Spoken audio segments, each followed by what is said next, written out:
Deputy General Secretary, Deputy Director of Operations, Presidency, Mustapha Gbandi, good morning. My own Mustapha. Good morning.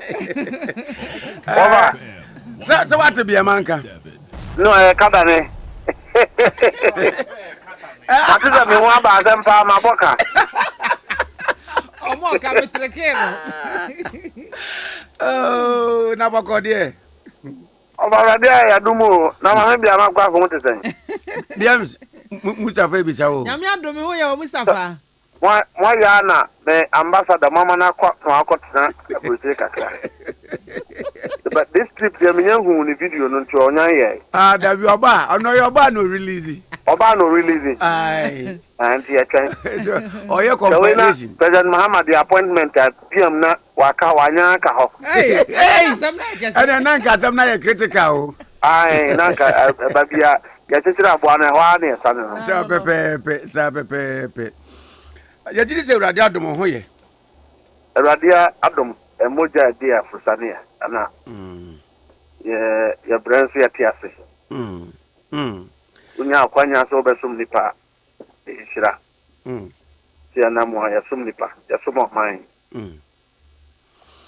ya fra wa no peyi a ya boko ensema bo man mu a ayesa mansan pesi obi atumi to bi die e na ye kan ho asema no peyi de di kan ye on the front page of the Daily Guide ne Bernard Ntwibu esia kwa na no dwada no e na ye to nsa fra ne se on free kuma asemra Wamba Attorney General Kraka Senka Obamiako arrest no ye bechi no Obafisa oneno ayekiti kakra I hope the MPP for ankwanko so ahun Eze dia ye ya kakra yo MPP for the binu ya no de no amo de ya misro wo munti Bernard Ntwibu esia kon komo ne yebo na no pay Oh okay or responding to the invitation from Attorney General I'm making appearance and no Jordan. And rap or court. The delegate, the Democrat, about 1 man, no penny say, won't me arrested again. Nankin Mr. Quarter money bail. Eddie Aton so cross a man in 2 coin. Arrest again, and none of it, and you bankrupt for say, hey, and you won't me, dear.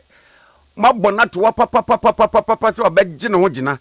I won't finish your name. Is that the case? Oh, I don't know me but I never because I don't know me say Attorney General so na parampa Monday and not coming home video say in your own to me coin. Now I think sir so far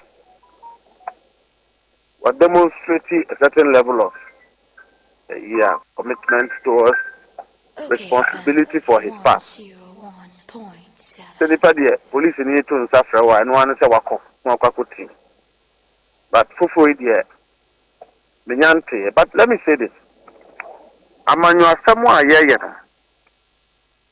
Etumre bi anya opposition for nko na ya watamfu. Internal krano watamfu nyawa ombeteo. Bimu wa party a the hochiwa and one free. Martiza won't keep us or call regional national chairman. And then before that, they were my ye. Will be what's in after crown one better, Chiapoka Jagum. That the Abaya, Nipano, and to me, Conan. Or more MPP for now. Or more, I know one a trap power. Mukabimu Korean confirm and Hoban said, they are not good people. One more year, one more number 3. Almost said the Omea, or Messa woman. So, normally when you are looking at Ubia or then you NDC from Kwana, said you say, only want to me, and as a government, not want to me. MPP for debate me, I said, what more a person? I'm not crown and in and you know, study a day. The chairmanship won't be contested.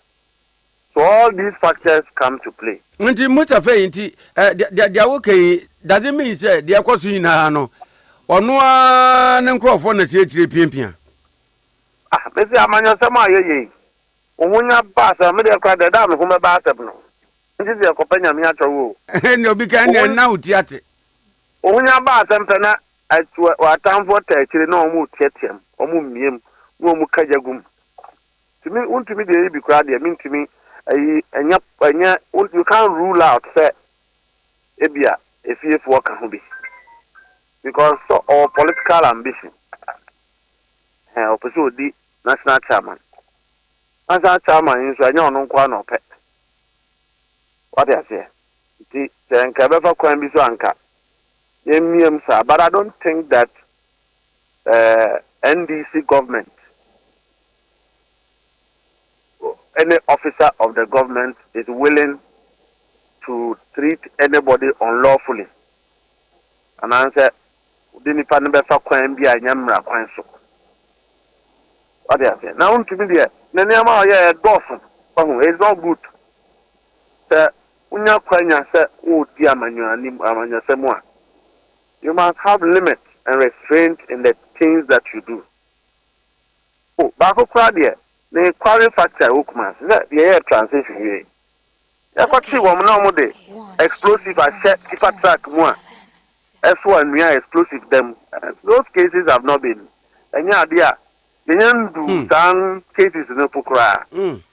So, you see, for MPP for 8 years, no,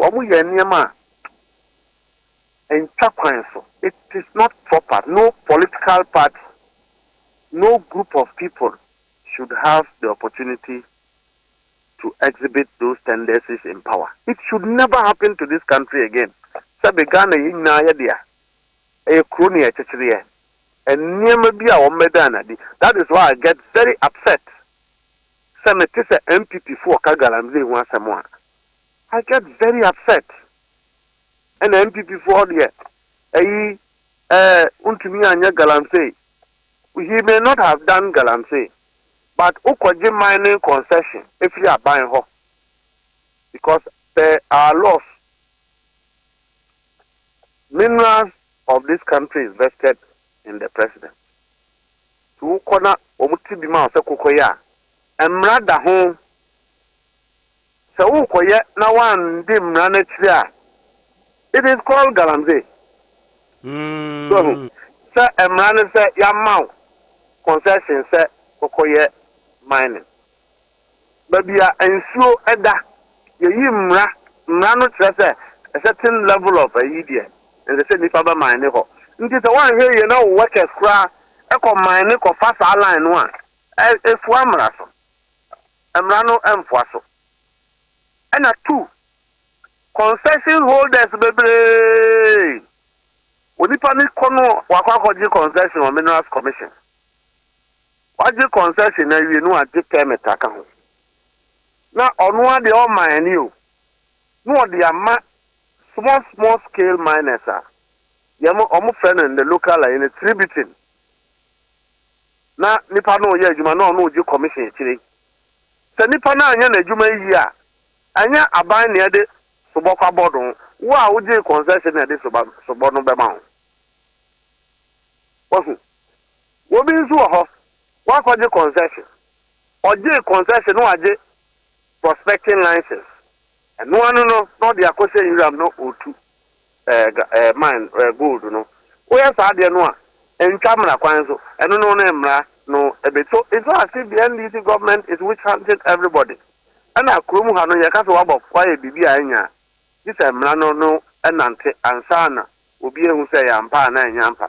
We dey about to aso no. We dey about to aso na daroma. Enru wadaroma enru anaye ne Ashanti Regional Communication Director Twetwe Nkomo and wutie wo mo nkomo no a wo mo nti ase no ewie peye owing to the fact say ade no environment lands minister waje the license every ninsem ana wa revoke na we revoke ananka ndenka say asem de nasem ko enti beyond that na ya che no na e kire wo madwene kakra license no dey say revocation anya untumi kwa na wo mbe revoke na license because MPP for said they are not mining. What I say? MPP4 said they are not mining, their members are not mining.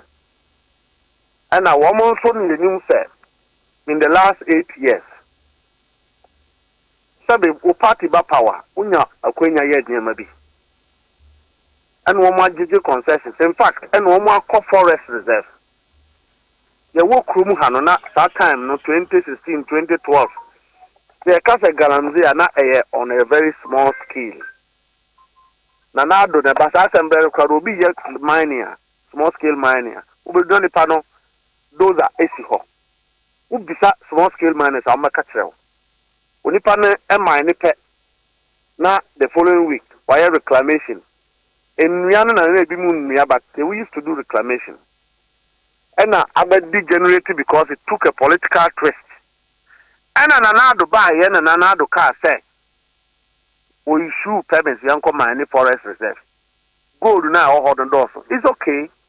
Omu ye nso o mine no endi hu mfaso. Omu na omu afeso twa omu chiri awie hu sika nyina. And amu ye ye say we ye lands minister. We ye EPA boss. We ye minerals commission boss. Na woma will be permit say onko mine e forester. Eye wasade emra no hyew se wo be hese nipa no ebe ye mine ni yiye no ye afforestation se ba bia mine wo eye wasade se wo be hese wo mu nkonko mine wo nsum MPP fo ade no mo pa no mo da en wo mu ministers ni wo mu mpanyifo offer evidence wo wa time wa wo mu wa ban so no one minister, cabinet minister, Babon Taffy, and you tap on Trenia or you or Babon Timetre Ghana for set. Now the Jubilee House, now or one, was not just an enabler, it was a conveyor belt beneficiary of illegal mining activities in this country. Particularly the most dangerous one of the illegal mining, destruction of forest reserves and water bodies. One a map license are buying through the president, through the lands and natural resources minister. They didn't supervise it. And the Galamsey say, why mona Galamsey do I say yes, you are say ye not the MPP for Kabia. And they think they should still be treated fairly. It's provoking. Okay, you can't be a witch and be a soothsayer at the same time. So, cast obey by four. Now, you can afford this to a also measure him. But you can't be both at the same time. So, and I will be a year, said that Osa, Usu a year for one. The baby years wow. As you are trying more than before a year. Yena yakabum President Mahama ba ya yakabum se of my hood one on our mine no one. Ye determined say yen no one mine no. We will force them to do the right thing so that it doesn't affect our livelihood. Now you are reforming a niyama and even the public awareness, the public education about illegal mining activities, 2016, 2020, within 8 years ago, who be saying. This is the first time wa Omampenia Baba Transe, what tools are afraid something Yenshia. Na Sabio, you nearby, now so an answer we are now back 14. Aha, Mustapha, and no, and come my bed, the minutes of TB, I say, no more position, no, not Manogua. And Galamsey, yen your one key to us, your one key to us, your mobile ye. Mu interventions in Nama exhausting in Nama and Kirby into my short into Namwapa, Efre, CSOs in his own Momra, not Mumunju or Modian Fan Camodian, Modianasa. Oh, intervention behind any exhaustive. The woman said, Yabai. Afe ni etoto niema ya shafi a ye de niema gu kwan mu a ye ne Galamsey illegal mining no ye tu ano ye betu ase. The last bit of it is said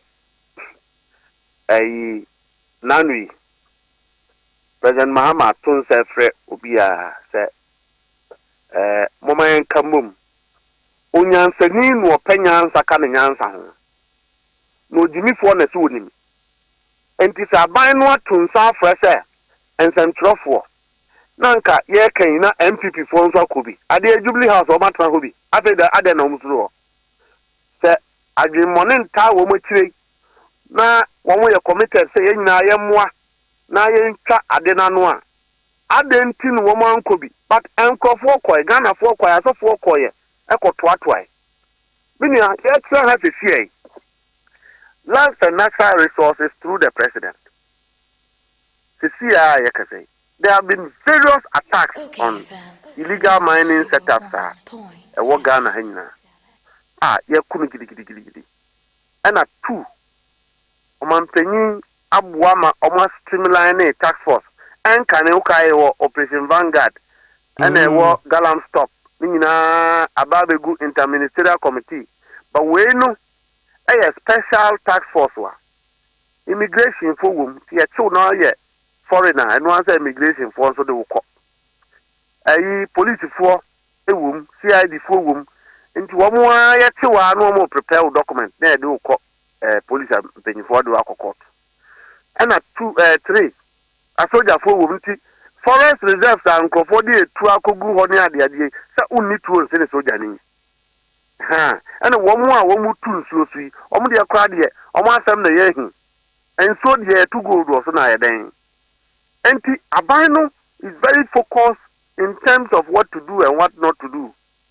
And at 3, Lands and Natural Resources Minister so Namwa or Commission or JJ large scale concessions no rezoning no de alluvials ni bi ama small scale holders that omotimia mining responsibly. The reason is that se a particular constituency and a region. Omunim na illegal mining. Omunim ejuma bia mining. Omunim ejuma bia eka mining ho. Enti se aban ko catchers and for no se mamunya mining bia mu a na se omodua ne beba wo mo. So government is giving an alternative say yebema small scale miners license. Nya mo documents ni na ya hwe said ye be ya wo meye ni yiye na won so na wo to community ho no wo benya adwuma ni bia ye ama enye so wo bia di adwuma fiwa no na say gold board the special initiative wa say ye choose say Ghana ni we small scale mining gold board e be hwe wasede ama equipment na ya ma concession the one mining responsible gold no beba o mine no yimu a ebebo anyina binia forestry commission aya kradua reclamation eba be shasia babia wo ma sese ayi nyina yi wo mo kwakwohwe na yekata so ni etimi dua koku ananse nia wo so MPP abreso fre wo mo na bisa wo mo ankoji loan so wo mo koye reclamation MPP fre wo mo se one more loan under Lands and Natural Resources Ministry. So one more reclamation. In fact, one more reclamation. No. One more crowd here cause uncle loan so one more green Ghana. One more be doing na ye na one more discana. So when you do all this and you are by okayfm 9 months in here, MPP cannot point anybody in the Jubilee House. I'll be say or Galamsey. You can point out anyone in the Jubilee House of President Mahama or Galamsey. And I know ye, Yasumamia Mame come mini DC is na dinkomo. So we a DC na peseso o manpenyi se mo bia nye mining e forest reserve e na ensuo so. Se ujama will be kwaya u DC no na wadwuma bebo because was said say information on every crime. There were dissect hono mu a ese se wo mo so mo yo mo adwuma no mo hwe se information bia wo mo de bema aban na yetimi a stop ade no anka president Akufo-Addo ye wait 10% mini anka na no pay we will be talking about something different. We are only here because the ones who have perpetrated large scale destruction of water bodies and our forest reserves, they are the ones shouting the loudest. Mustapha, I want MPP for Kasa. Rather no, I'm gonna blame NDC say mobile ye. Na emra na mu wait no. Sema na mo kana na the way of the belief say. More enough interventions ne strategies a mode be and de Galamsey no owing to ensem bi ana mo be keka eno kra ka ho bi na obehwe ananse yi miracles aboaje ne empanifo bi eka wo mo ho ekoye press conference wo nsia no extra devastating state of yensuwa no na wo so can say yes if they have done better and can you think yet ho yeah, in the last 10 years I have at least elaborated what the MPP couldn't even think about. Not that there was no solution. They were perpetrators deep neck rooted in this Galamsey na Omunomaye. Omanpenyi Akache, the presidency itself was a conveyor belt, a beneficiary of destruction of forest reserve under President Akufo-Addo. And I say that on authority. Ministers of President Akufo-Addo who had appetite for money, desire for more than what they had, they were all involved in mining and Galamsey. Of course, Galamsey because places where they mine, there haven't been reclamation. And that is Galamsey. Any mining activity that violates mining law is Galamsey. In the last 9 months, what the MPP is doing is that on the gold board, no, abua ama o mine no stabilize it. Ayesa ama nanu ikrano, Gabi enam krum ena sesi ade wadane director of election of MPP. And what tries to whitewash it, President Akufo-Addo board nya wadi nyina, it won't wash.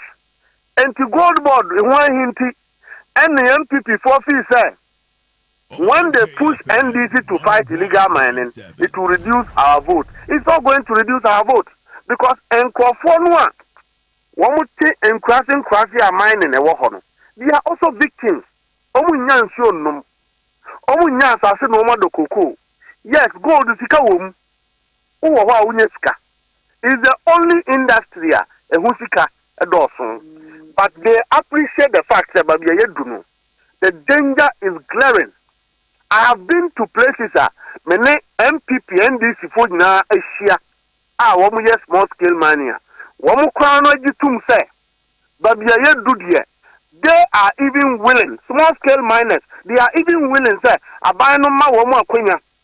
At some point they will engage to do reclamation, to help the government do reclamation at the places they have mined without reclamation.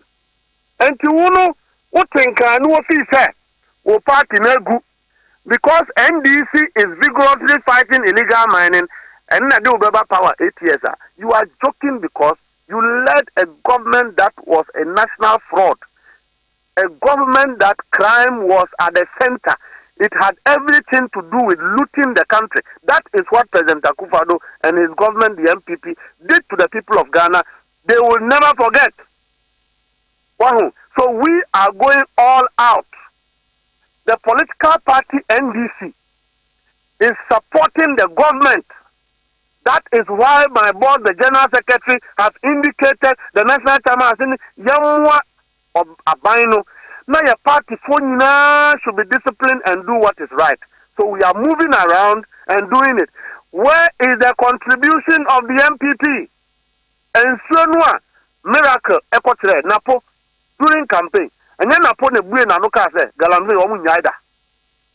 Napo, I can send you the video. Napo, the supposed vice presidential candidate of the MPP, etu nanumuto sa Galamsey omu nyai. Me, I have gone to places that I told the people of Ghana, say, okay, those videos came and said, NDC will never stop small scale mining. And exactly so, the government will not. NDC President Mahama is not against small scale mining. We are against illegal mining and mining activities that destroy our water bodies and the forest reserve. Many happening are you. In the run-up of their campaign, one say, JFE said, Swamu Bani and now fight illegal mining. Now, lose one seats our mining area. That is their small mind. That is how they think, MPP. That is how they think. And that is why they didn't fight illegal mining. We are boldly going all out. to say to our brothers who are doing mining, sir, the country will not be destroyed because of your business. Kromuha, ebimuye and some trofo, ebimuye lawyer for, ebimuye queer for, ebimuya mining. Yeah, my mining for Nkwano and denying the other sides of this society our ability to live healthy life and also survive. Until we are going all out, and the farmers agree, even the miners themselves, the victims. Your baby, and fire mining, no more than tokona to her. Uba so request from one who to Tokunu. Several of it. Yet today be mining a year a work in Crawford and Crawford 10. No woman who name Krawi and Nipa. We are concerned as a country. There are places that one more yama, Sesiano, a Kriafua, Omudo Coco, Omuda Bro, Omuda Bankani, Omunya Baby, Nomado. All of them agree, sir.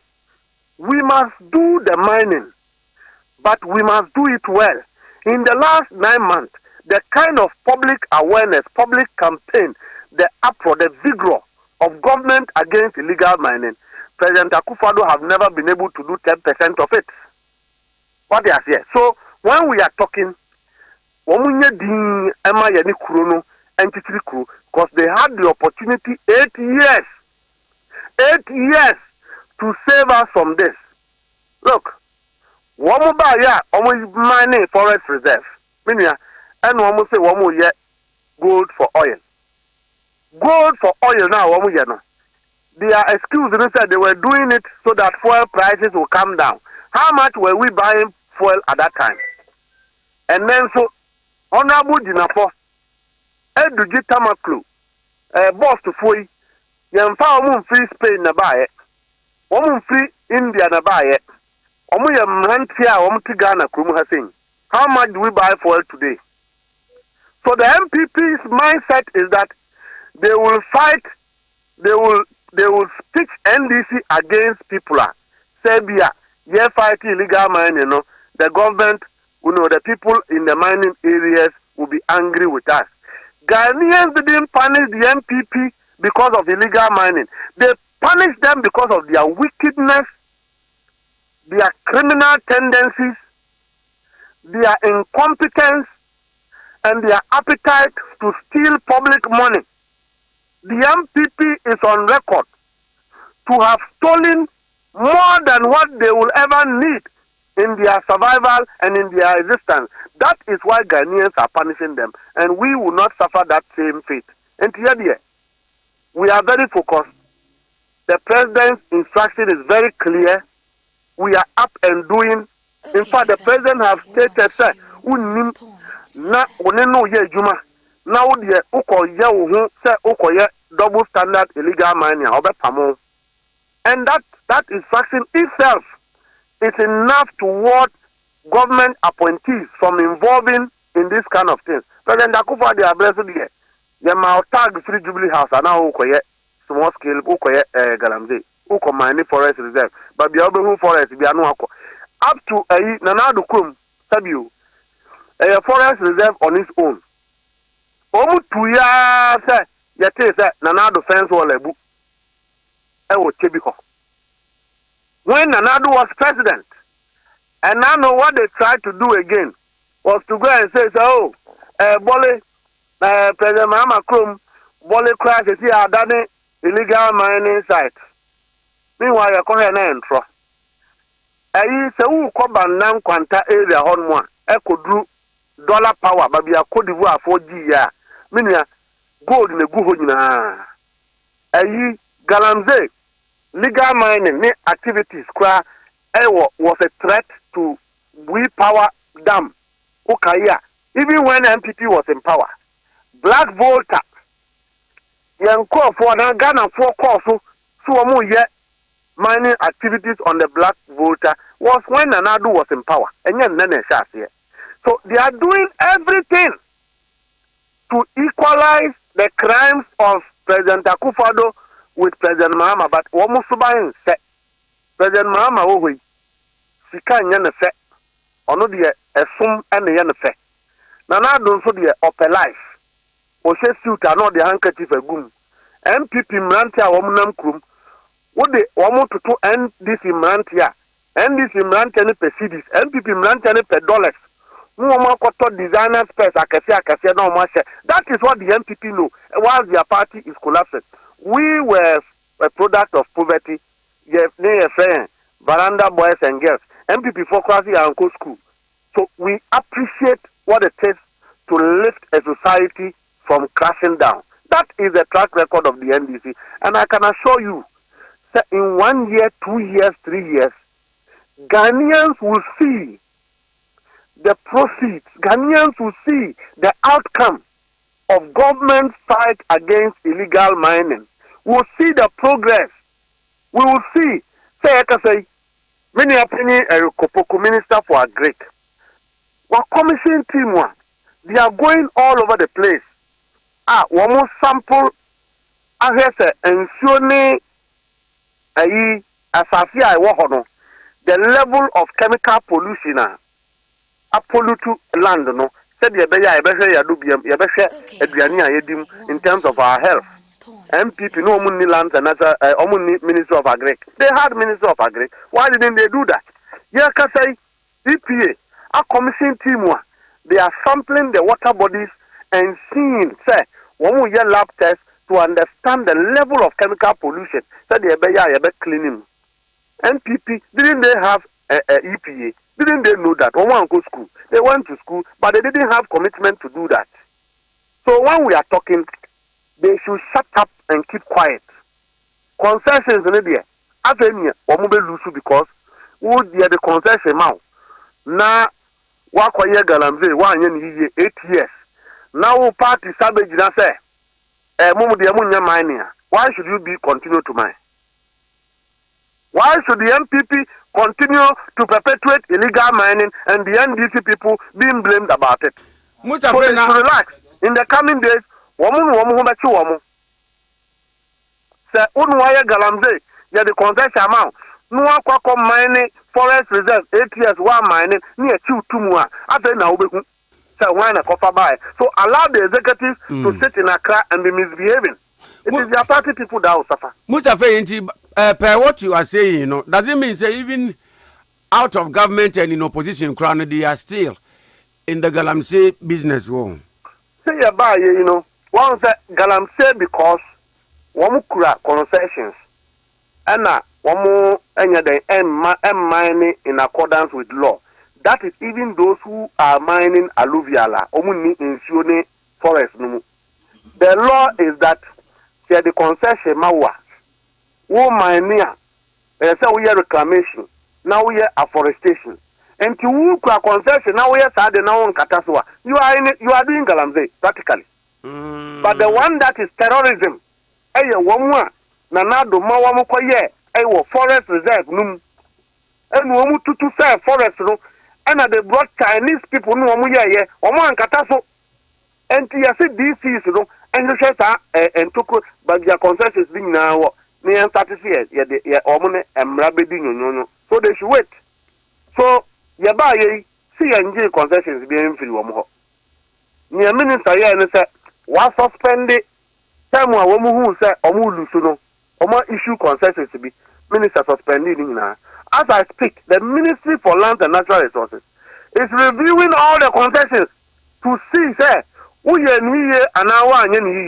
that is how we can uproot illegal mining, and the MPP will be the victim because they are the ones behind the distraction.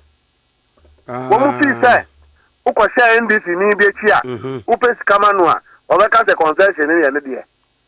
will not happen. So you see, it is the MPP that is doing this thing. The MPP are the ones, it is their members who are doing it more. Because in the last 8 years, forest reserve and Profoko. Now, and this in India, we are one walk. Hey, mobile and there will be a 1 year mobile.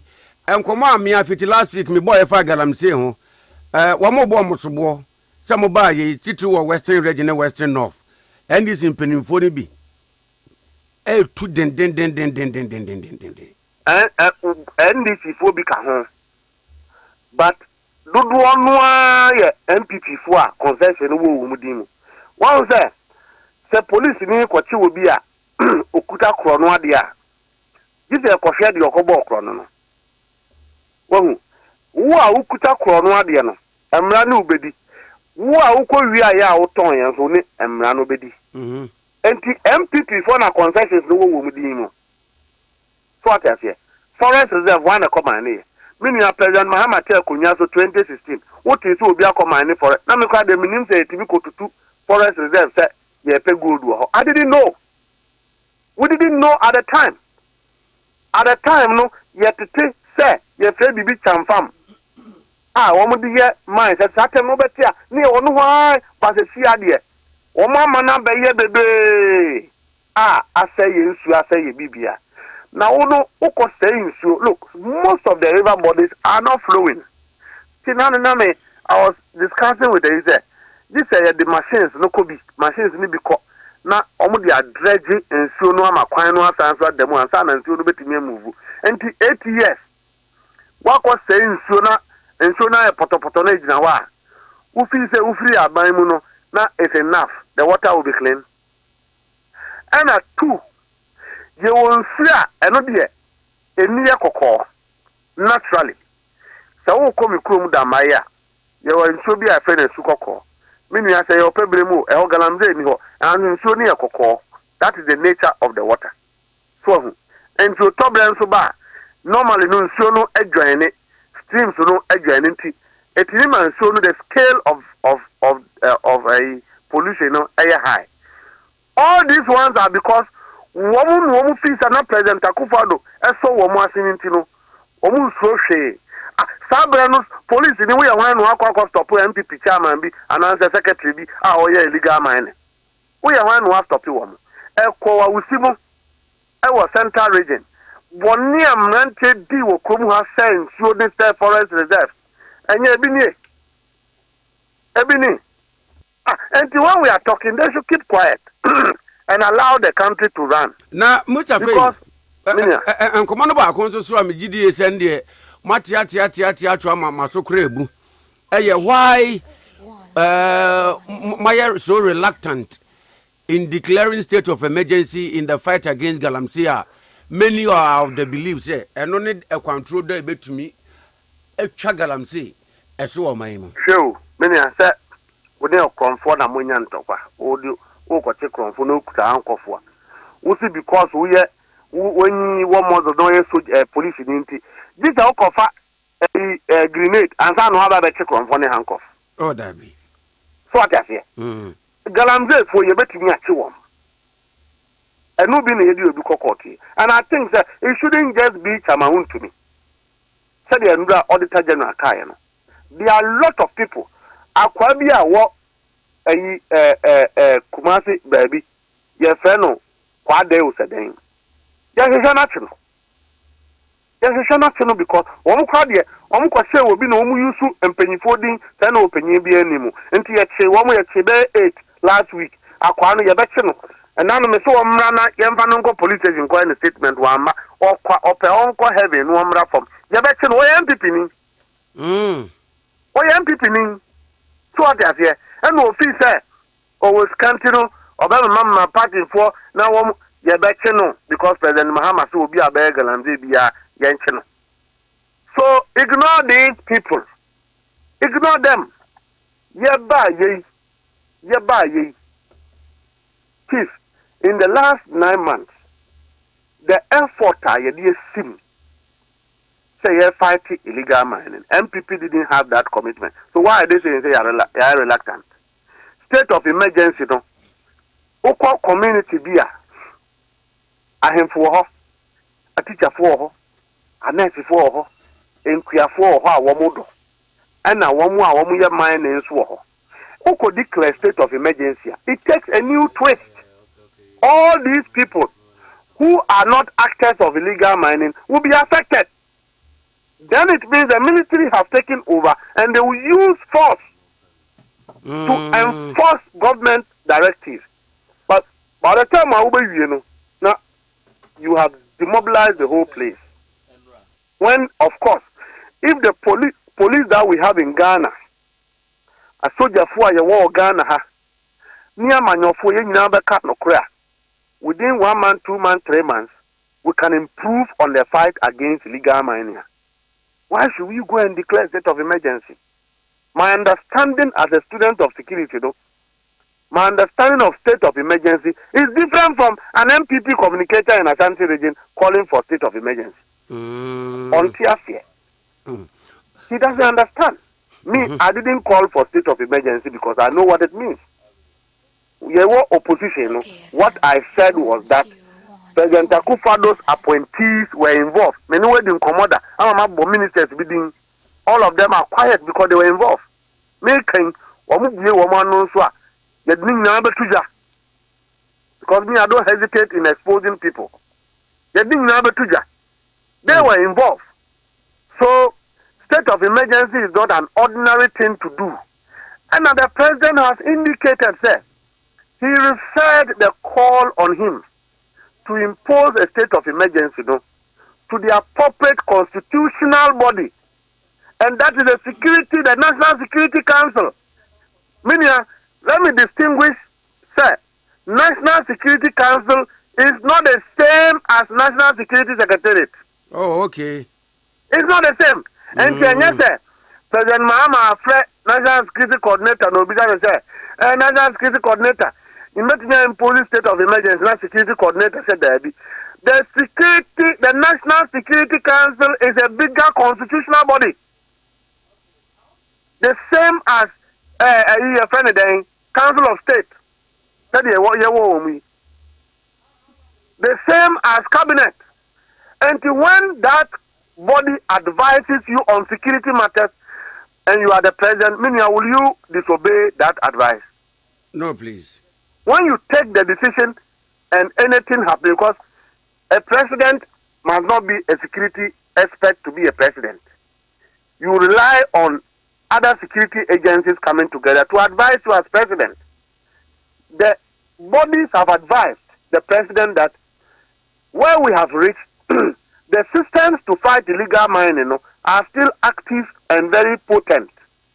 Yes, the media and the advocacy is very loud. It's understandable.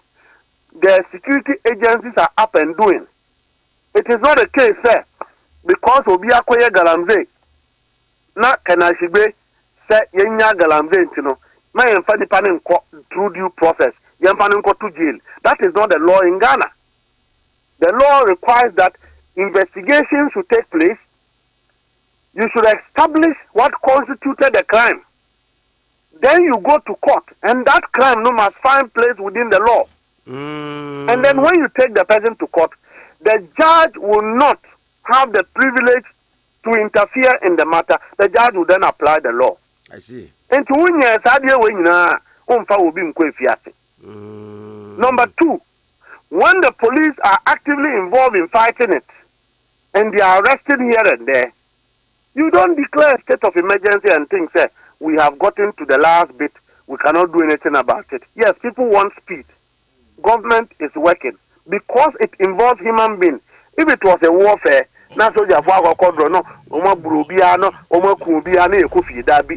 it is a human-centered crime. It's a social crime. It involves human beings. Tomorrow it will no longer be about Galamsey. It will be about human rights. Sure. So we must be circumspect and very calculated in what we call for. MPP's objective in this, you see, they are behaving like witches. Their objective in this conversation is to mislead the government. The MPP's intention is not clean. It is dented with evil, calculated attempt to distract the government. They have every intention to sabotage Gold Board.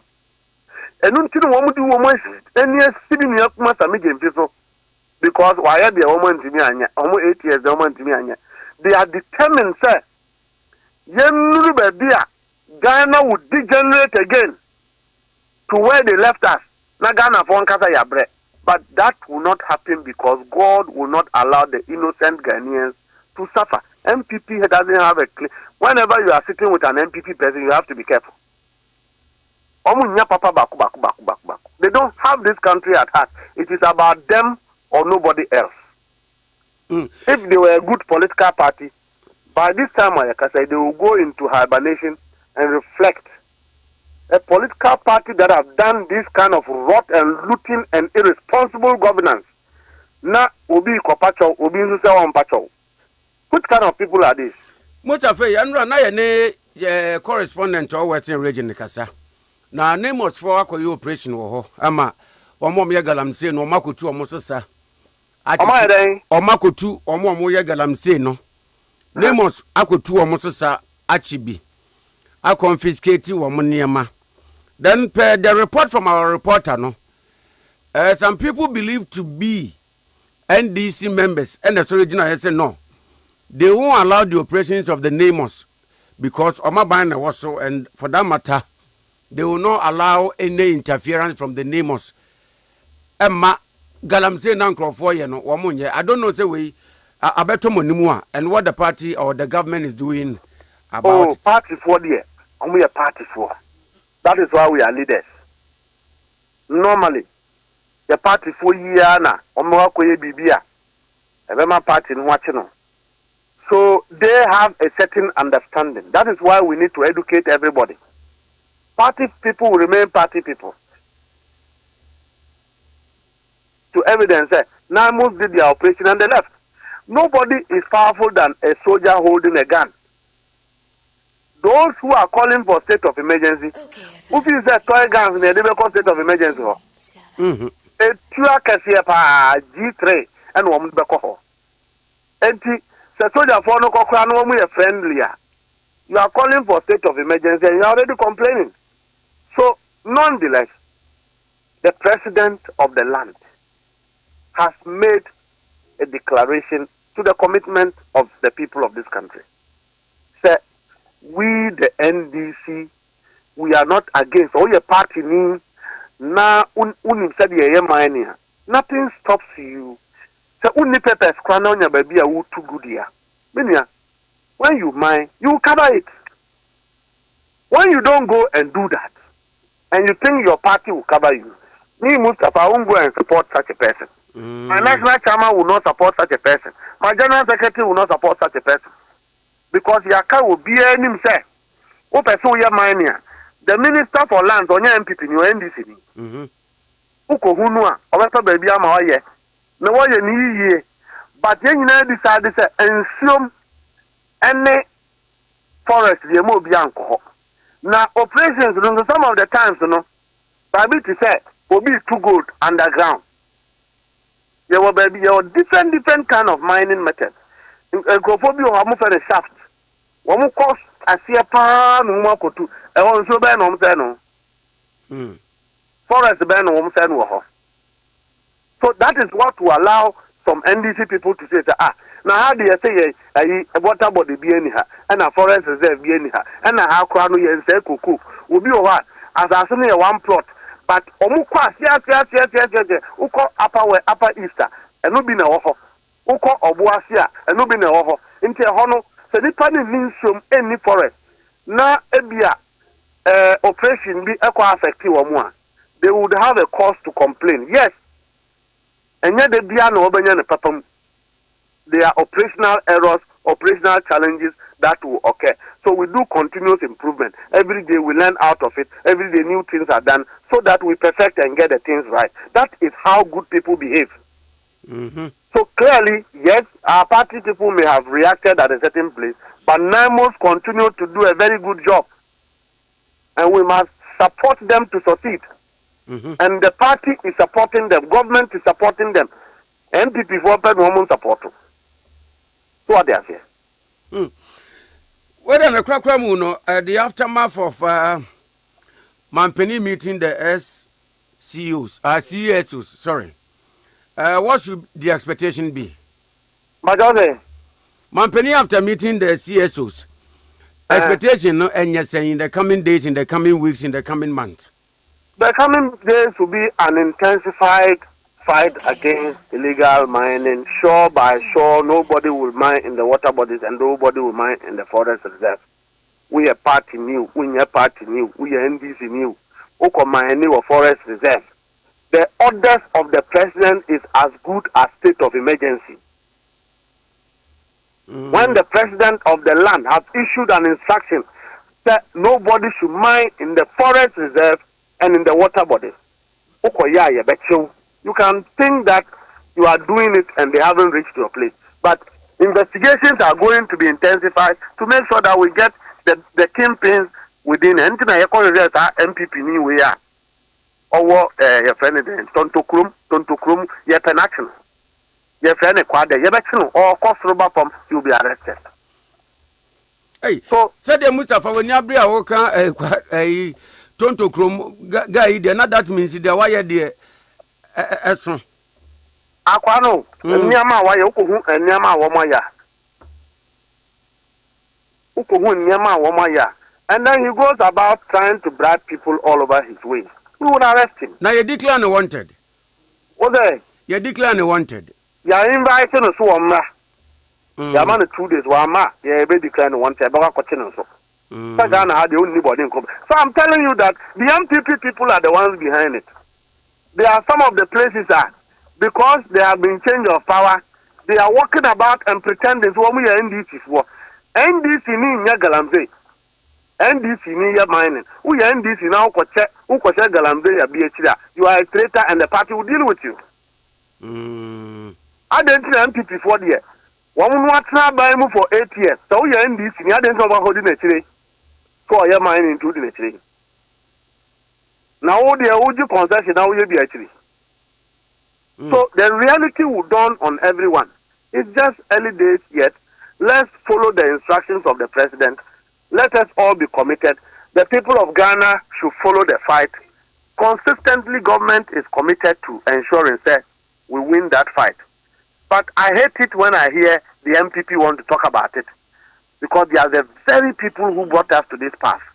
Their irresponsibility in governance is what brought us here. Their appetite for money, everybody wants to be rich overnight, is what brought us here. Mukode forest come out and Ankamu supervise here. Today we will not be talking about pollution of water bodies and forest reserves, because every forest reserve is sure at them. So when you mine in the forest reserve, I don't see how somebody will mine in a forest reserve without polluting water, because the entire ecosystem is connected in such a way that it is the water bodies that sustain the forest reserve. That is why Ukonodin region, you don't see forest reserve there, because we don't have water bodies. So how on earth would you have issued permits for people to go and mine in the water reserve without a concurrent responsibility of ensuring repair and reforestation? So they should shut up and keep quiet, so that we, together with the people of Ghana, can fight illegal mining and make sure that we win it. Mustapha Gbandi. But whether in a minute, Dalton Thomas is our more case, President ni CSO's meeting, no still, saying, sir, it will be an exercise in futility, it will amount to nothing, and for significant change be a mind in the fight against Galamsey. No. In a minute, dear Nobekat, at all. One casa. Oh, I be a won't say. So you see, that's the problem.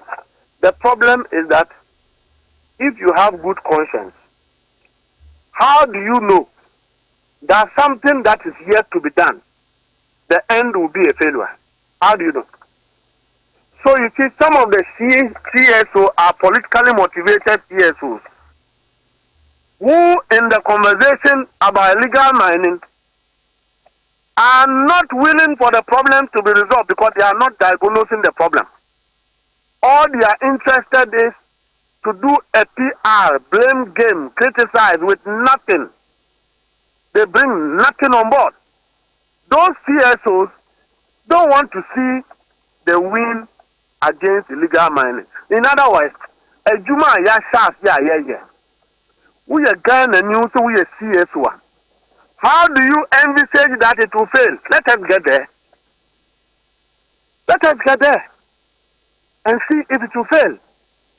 But when the president finished with the CSOs, those who went there with good intentions appreciated and said, sir, is a novelty in the fight against illegal mining. It has never happened that President Aton suffer a dialogue on illegal mining. It was not just a PR debate, it was a forum to solicit contribution perspectives. Look, there is a bishop, a Catholic bishop, because he's a Catholic bishop in the community, use just mere preaching, conversation with the people, of illegal mining, and all of the community helped him to reduce such people to come and share their perspectives. We are all also in agreement that in dealing with, we still also have to go on community sensitization and engagement so that collectively we appreciate the dangers. And you know, we are CSO. Now tell them and you project to say the fight against illegal mining will fail. It's like somebody seeing a pregnant woman and telling the pregnant woman, say, obey, by four. But those who have good conscience, who are committed to really seeing the fight against illegal mining, they know that it will end well. Where government makes mistakes, they will prompt government. There are several media houses who are engaged in helping the fight against illegal mining. Genuinely, Erastus Asaridonko, he is in the bush every day. He is not a perfect man, but he's highlighted some of the people who are doing illegal mining at places they don't know, so that security agencies can go and take over the place. He doesn't want to see illegal mining end. Can I see that? Right. No, no, because that, Babia, Asanko mining, we have anything, Kumasi baby. One maka say, legal mining cost. Many ya mean ko. You do what of fena and your mining, a tailings, and not here. One tongue, ADC dying, or my pilot remind and no baby and one tongue, and a crooning no, a catholic blocks. I spoke to him about it. So you see, the fact that you are a CSO and you are engaged in the advocacy doesn't mean you really understand the traditional chemistry and how illegal mining works. People don't understand it. So we must all be careful. You can't cry more than they breathe. The government will be responsible and accountable to the people of Ghana when it comes to the fight against illegal mining. CSOs have a responsibility to help us so that we deal with it. But those within who feel that their objective is to do an NPP agenda, trying to just do a highlighted public PR, when you have good conscience, you don't fear devil. So we are all out and out to fight illegal mining, irrespective of the political consequence. We know that if we win that fight, Ghanaians will applaud us. Ghanaians will applaud His Excellency President Mahama. And I do know that Galamsey, illegal mining will be one of President Mahama's legacies. We would win that fight. Everybody will come to understand, sir, even those who are behind illegal mining, they will repent because they would have known, sir, the activities are not helping the country. Yeah, that's your opinion. Yani Mustapha Gbandi, Deputy General Secretary, Deputy Director Operations, Presidency, and a kitchen commoner. Bringing the time to 32 minutes after 8. Galamsey, dear.